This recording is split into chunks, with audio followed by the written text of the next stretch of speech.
용사, 워리어의 실체를 한번 정의해봐라 이렇게 얘기한다면 저는 딱 원픽으로 이 사람 꼽을 것 같아요. 왼쪽 어깨가 거의 살점이 떨어져 나갈 정도로 큰 부상을 입었다고 되어 있어요. 그런데 개의치 않았다는 거죠. 그리고 수류탄을 들고 접근했다. 기관총을 향해서 달려가면서 총을 쏘고 독일군을 지나치는 가는 거예요. 그러면서 뒤로 수류탄을 던지고 계속 달려나갔대요. 독일군 40명을 사살했다는 기록이 남아있어요. 근데 이게 빅토리아 훈장을 받게 된 그게 아니에요. 이게 시작이야.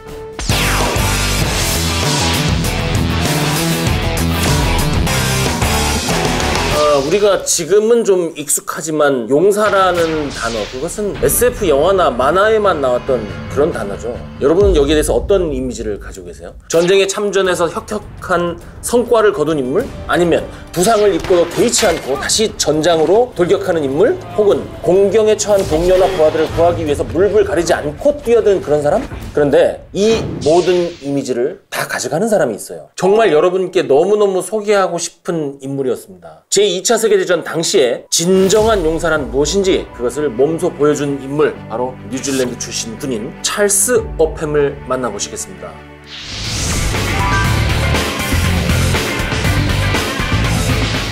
자, 이 사람 뉴질랜드 출신이에요. 풀네임은 찰스 헤이즐릿 어팸. 뉴질랜드 출신들 굉장히 용맹하죠. 롬멜 장군이 2차 세계대전 때 한 얘기가 있어요. 내가 전쟁에서 만난 가장 잘 싸우는 부대는 뉴질랜드 부대였다. 근데 이 뉴질랜드 부대에서 가장 유명한 군인이 누구냐? 바로 찰스 어팸입니다. 이 얘기부터 시작할까요? 찰스 어팸은 빅토리아 훈장을 2개나 탄 사람이에요. 영국에서, 세계에서 가장 명예로운 훈장을 한번 꼽아봐라 하면 아마도 빅토리아 훈장을 꼽을 사람들이 많을 겁니다. 이것을 2번 탄 사람은 인류 역사상 3명인데 그중 1명이 어팸인 거예요. 영국에서는 빅토리아 훈장, 그러니까 이게 빅토리아 크로스잖아요. 이걸 받으면 이름이 바뀝니다. 이름 뒤에 VC라고 붙일 수 있어요. 그리고 2번 이상 받으면 또 다릅니다. VC and bar라고 붙여요. 이 찰스 어팸은 2번 받았잖아요. 그러니까 이 사람 이름이 공식적으로 뭐라고 되어 있냐면 찰스 헤이즐릿 어팸 VC and bar. 그러면 이 사람이 뭐가 그렇게 용가리 통뼈라서 전쟁에서 얼마나 큰 공을 세웠길래 빅토리아 훈장을 2번이나 받았을까? 그거를 우리가 이제 오늘 이 시간을 통해서 한번 진짜 보잔 말이죠. 처음에 시작할 때 말씀드렸잖아요. 뉴질랜드 사람이다. 1908년생입니다. 어떻게 보면 상당히 평범한 케이스입니다. 1900년대 초반에 뉴질랜드에 뭐가 있었냐면 개척시대. 그래서 이제 모두가 농장을 경영하고 거기서 이제 생업을 이어가면서 거기서 자녀들이 농업을 배워서 특히 농대로 가는 것을 굉장히 영예롭게 여겼어요. 그래서 이 어팸도 농대를 나왔죠. 그래서 사회에 나왔을 때 처음에는 양을 키웠다 그래요. 그러다가 나중에는 정부 쪽의 관리 업무를 조금 했어요. 그러다가 이제 전쟁이 발발한 겁니다. 그래서 자원 입대했는데 어팸은 병사로 뉴질랜드군에 들어가죠. 그래서 들어간 부대가 제2 뉴질랜드 원정군이에요. 이 원정군이라는 것은 해외 파병 가는 부대를 원정군이라고 하죠. 이때 그런데 어팸의 나이가 적지 않았어요. 30살이었어요. 그런데 남아있는 기록만 갖고 보면 그냥 갑자기 두각을 나타난 거예요. 근데 우리가 예상해 볼 수는 있죠. 대학을 나온 데다가 그 시절에 정부 관료 업무도 좀 해봤지. 그러니까 이제 들어가서 리더 역할을 했겠죠. 근데 기록에 이때 찰스 어팸이 뭐 했는지는 나와 있어요. 처음에 병사니까 잔디 까는 일을 시켰다고 해요. 기지사령부 그 주변에 잔디 까는 일을 시킨 것이죠. 병장이 될 때까지 아무 말 안 하고 이 잔디 까는 일을 성실하게 합니다. 그리고 나서 나중에 이제 하사 계급으로, 예전에는 일반 하사라고 그래서 병사에서 그 하사로 진급한 다음에 분대장 역할을 했잖아요. 그 하사 계급으로 이집트로 파병을 갑니다. 이때가 1940년 7월의 일이에요. 여기에서 주변에서 권유를 이제 하도 많이 하니까 갑종 과정에 지원을 합니다. 이때 어팸은 마치 올림픽에 나가는 운동선수처럼 전투기술을 습득했다고 그래요. 그리고 시키지 않아도 자기가 스스로 그것을 반복 연습을 했다고 합니다. 특히 굉장히 유명한 게 뭐냐면 어팸의 전설처럼 이름이 알려진 게 수류탄 던지기였어요. 수류탄 던지기를 정말 기가 막히게 잘했다고 하는데 이것을 타고난 완력이 있다든지 아니면 정확성이 좋다든지 이게 아니라 끊임없이 투포한 선수의 자세를 연구를 하고 그 자세 그대로 수류탄을 던져서 가장 멀리 가장 정확하게 던질 수 있었다고 해요. 근데 이쯤에서 어팸에 숨겨져 있던 성격이 드러나요. 모든 권위에 도전을 했다고 그래요. 지금 갑종 과정이니까 장교 후보생이잖아요. 기존 장교들과 맨날 싸웠다고 해요. 그리고 전혀 굴복하지 않았다. 그러면서 뭐 했냐면 자기가 생각하기에 전투, 생존에 도움이 되지 않는 훈련을 거부했다고 합니다. 그래서 나중에 결국 어떻게 되느냐, 꼴찌로 장교 과정을 졸업을 했다고 해요. 그리고 이제 장교가 되고 나서 1941년 3월이 되었을 때 어팸의 부대가 그리스로 출발을 해요. 그리고 도착하자마자 전황이 굉장히 나빠져서 크레타 섬으로 후퇴를 합니다. 이 크레타 섬에서 첫 번째 작전을 하는데 1941년 5월 22일부터 5월 30일까지 교전을 펼치는데 여기에서 첫 번째 빅토리아 훈장을 타죠. 도대체 뭘 했길래, 그러면 이제 우리가 이럴 때 참고하기 좋은 게 있죠. 공적조서를 봐야 돼요. 훈장 공적조서. 여기에 찾아보니 이렇게 기록돼 있어요. 크레타에서의 작전 기간 동안 수차례 빛나는 전운이 있었는데 어팸 소위가 5월 22일 부대 전체가 독일군에게 포위됐을 때, 이 포위가 그때 어디서 되냐면 여기 말레메 공항이라고 있어요. 여기서 포위됐을 때 자기 소대원들이 있을 거 아니에요. 소대를 이끌고 말레메를 공격했다. 3km를 진격했다. 그러니까 이 3km를 진격했다는 건 뭐냐면 굉장히 대규모 부대가 포위됐는데 3km를 진격을 해서 간 것이죠. 뚫고 강력한 방어선을 뚫고 종심 기동을 하였다. 이 작전 기간 동안 적의 벙커와 화점을 격파했다. 적이 독일군이겠죠. 기관총 화력을 집중할 때 그 선두에 나가서 권총과 수류탄을 가지고 진두지휘했다. 이게 5월 22일의 일이에요. 근데 이게 빅토리아 훈장을 받게 된 그게 아니에요. 이게 시작이야. 사례 두 번째가 있어요. 민가에서 기관총 2대가 부대를 사격하기 시작했다. 그런데 여기서 어팸 소위가 수류탄을 들고 접근했다. 기관총을 향해서. 그래서 민가에 창문에 투척했다. 그러니까 기관총이 저기서 쐈을 거 아니에요. 수류탄을 들고 간 거야. 뭐 그 뚜벅뚜벅까지는 않았겠죠. 호복도 하고 막 이리저리 뛰어서 창문에 그걸 투척한 거야. 그래서 기관총 한 대와 그 주변에 있던 적들을 경멸했다. 그리고 수류탄을 던진 다음에 이제 권총을 꺼낸 거야. 나머지 한 대의 기관총은 사격으로 제압했다. 기관총 2대를 혼자 가가지고 그걸 또 작사를 낸 거예요. 세 번째 사례가 또 있어. 이건 다른 겁니다. 독일군 기관총이 불을 뿜자 사격과 기동으로 접근한 다음 낮은 포복 자세로 접근해서 수류탄으로 적을 제압했다. 와, 이건 진짜 대단한 거예요. 사례 4 또 있어. 부대 철수 시 어팸 소위는 부상자를 얻고 적의 사격을 뚫고 나왔다. 그리고 다시 다른 장교와 함께 부상자를 이동하러 가서 또 데리고 나왔다. 그런데 그 와중에 부대가 이제 포위가 된 거예요. 중대가 포위되었을 때 부하와 함께 500m의 퇴강로를 뚫고 갔다는 거예요. 그러니까 포위됐는데 부하하고 같이 앞에서 뚫어버린 거예요. 이것이야말로 진정한 선봉이죠. 천병이고. 5월 23일, 24일에 계속해서 놀라운 일들이 벌어집니다. 이 이틀 동안 어팸 소대가 자기 대대가 방어하고 있는 방어지역 전면에 나서가지고 독일군하고 교전을 해요. 잘 싸우니까 그 앞에 내보냈겠죠. 근데 그 와중에 박격포 파편이 터져가지고 어팸 소위가 부상을 입어요. 왼쪽 어깨가 거의 살점이 떨어져 나갈 정도로 큰 부상을 입었다고 되어 있어요. 그런데 개의치 않았다는 거죠. 그리고 계속 부대를 지휘했다. 이게 끝이 아니야. 이번에는 다리에 총을 맞아갖고 총알이 관통한 게 아니라 박혀요. 박혔다는 건 뭐냐 하면 대퇴부 근육 아니면 뼈에 지금 박혀 있는 거잖아요. 그런데 이거를 또 개의치 않아. 나중에 자기가 소속된 부대가 이집트로 다 철수한 걸 보고 나서 그때 다리를 빼죠. 근데 여기가 또 끝이 아니에요. 5월 25일 칼라타스라는 곳이 있어요. 여기에서 독일군하고 굉장히 치열한 교전이 있었다고 해요. 특히 그 독일군 박격포하고 기관총이 부대가 있는 곳을 파악을 하고 사격 집중을 했어요. 이때 이제 그럼 어떻게 돼요? 뉴질랜드 부대를 포함한 그 부대들이 꼼짝 못하고 그 머리 감싸고 총알아 나를 피해가라고 있을 수밖에 없는 거죠. 이때 어팸이 달려나가는 거예요.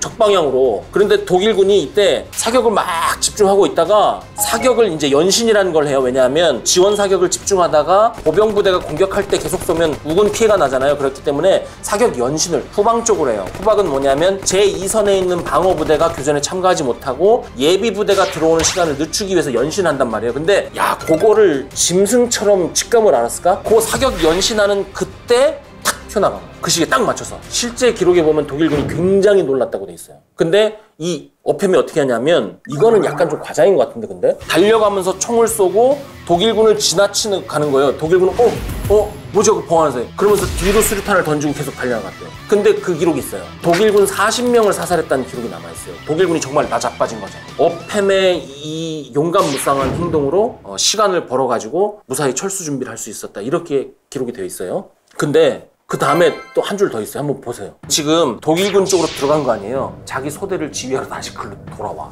그 길로. 이때는 근데 독일군 병사가 이제야 정신을 차리고 어팸을 쐈대요. 그래갖고 거기서 그대로 쓰러졌대요. 그래서 거기 기록에 뭐라고 돼 있냐면 모두 죽은 줄 알았대요. 근데 꾸물꾸물 하더래요. 그래서 독일군 2명이 아까 쐈다고 그랬잖아요. 어팸을 처리하러 이제 가는 거죠. 그런데 다른 한 손으로 총을 잡아갖고 총구를 무너진 건물 잔에 이렇게 걸쳐놓고 죽은 척을 이렇게 하고 있었대요. 이러고 있다가 바로 요 앞에 왔을 때 탁 쏴.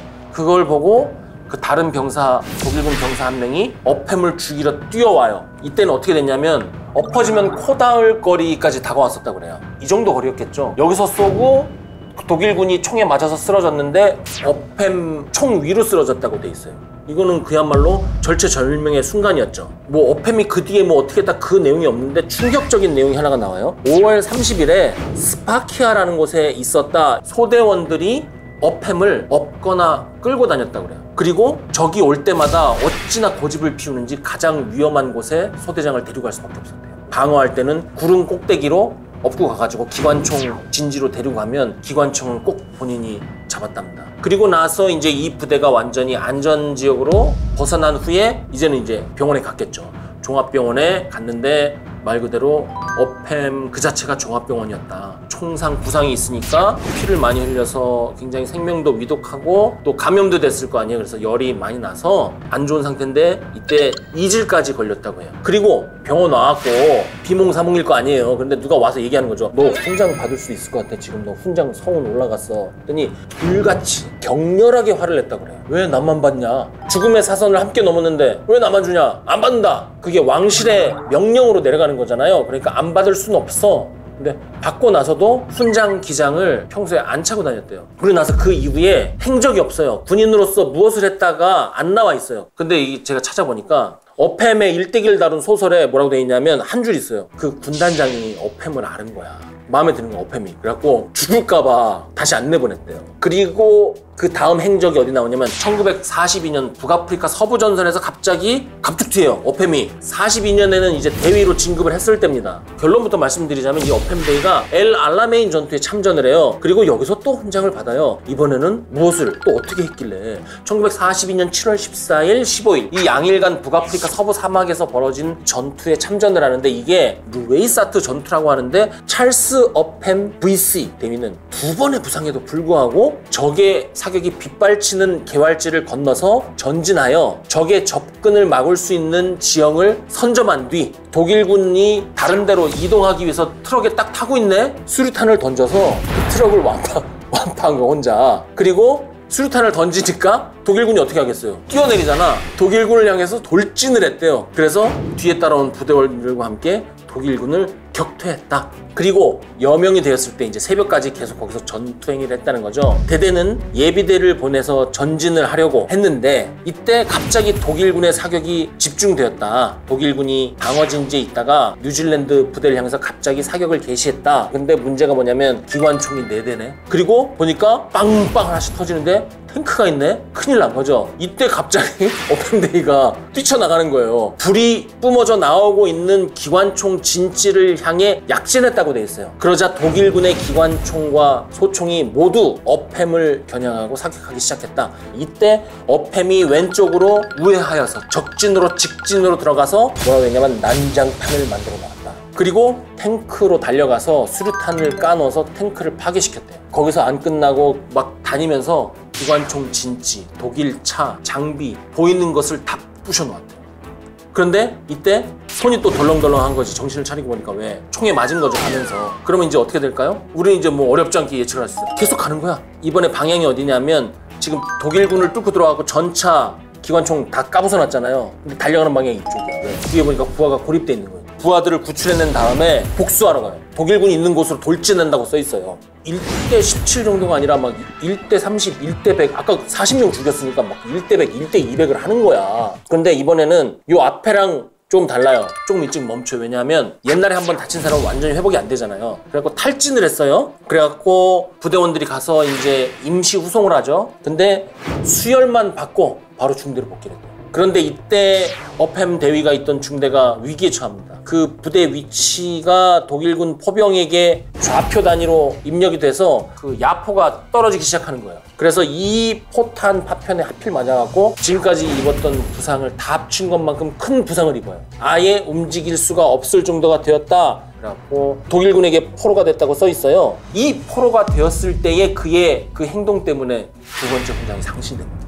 근데 3년 동안 심사대에 올라가 있었어요. 그러니까 포로 수용소에 있으니까 본인 인터뷰가 안 돼서 이 조사위원회가 이것을 훈장을 주겠노라고 쉽게 얘기를 할 수가 없는 거죠. 나중에 어팸이 이제 포로 상태를 벗어나자마자 바로 인터뷰를 하고 훈장이 상신이 됐고, 근데 여기서 하나 이제 좀 정리하고 넘어가죠. 이 빅토리아 훈장은 왕이 직접 수여하도록 되어 있습니다. 그런데 두 번째 빅토리아 훈장을 어팸 대위가 받을 때는 왕이 그랬다고 그래요. 주변에 있는 장군 참모들에게 야 이거 가능한 거야? 장군들 야 이거 뭐야? 진짜야? 이렇게 물어봤대요. 이 질문에 대해서 그 옆에 있던 장군 참모가 이렇게 얘기를 했대요. 폐하 아래옵기 황송하오나 어팸은 우리가 두 번밖에 못 주고 있는 겁니다.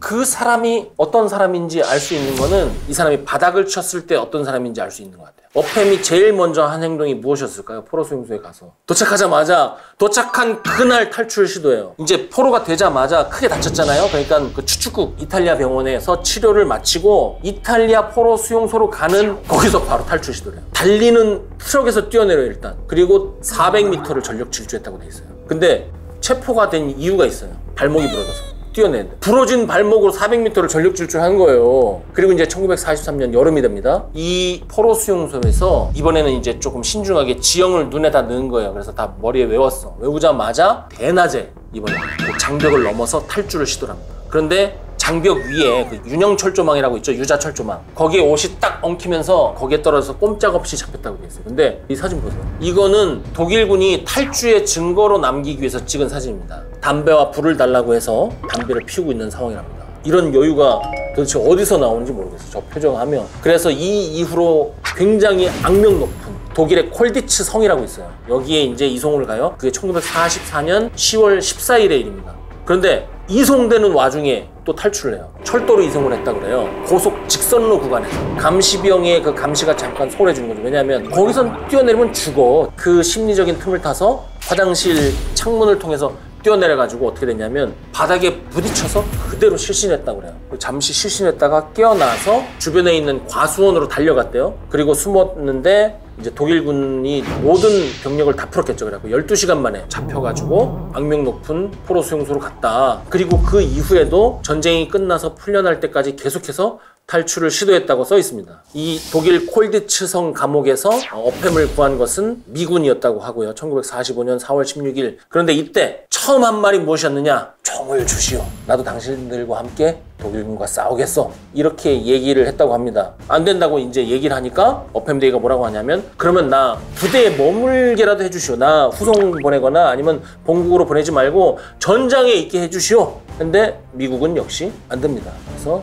영국으로 이제 보내요. 그리고 1945년에 이제 치료를 받고 뉴질랜드로 이제 갑니다. 그리고 아까 말씀드렸던 것처럼 빅토리아 훈장을 하나 더 받고 46년 11월 14일에는 뉴질랜드 무공 훈장을 또 받아요. 그런데 이번에도 마찬가지로 끝까지 거부하다가 주변에 그냥 설득 그 설득에 못 이겨서 받기 싫은데 이제 억지로 받죠. 이 이후에 어팸의 삶은 어땠을까요? 어팸은 무일푼이었다 이렇게 돼 있어요. 전쟁이 끝났을 때 무일푼이었다. 그러나 그는 바닥부터 다시 시작했다. 묵묵히 농사를 했다고 돼 있어요. 그런데 이제 보니까 불세출의 전쟁 영웅이잖아요. 근데 무일푼으로 농사일 하면서 입에 풀칠만 하고 있어. 보는 사람들이 굉장히 불편하겠죠. 그래서 지역민들이 10,000파운드를 모아서 줬다고 그래요. 그럼 어떻게 했을까요? 안 받지.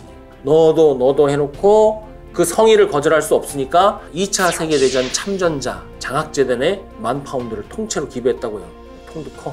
그리고 계속 고향에서 농사를 지었다고 합니다. 그런데 한 가지 원칙이 있었대요. 독일제 안 쓰는 거. 독일제 기계를 끝까지 안 썼다고 합니다. 그리고 이거 타고난 무골인가 봐요. 1994년 11월 22일에 무려 93세의 나이로 영면에 드셨다고 하죠.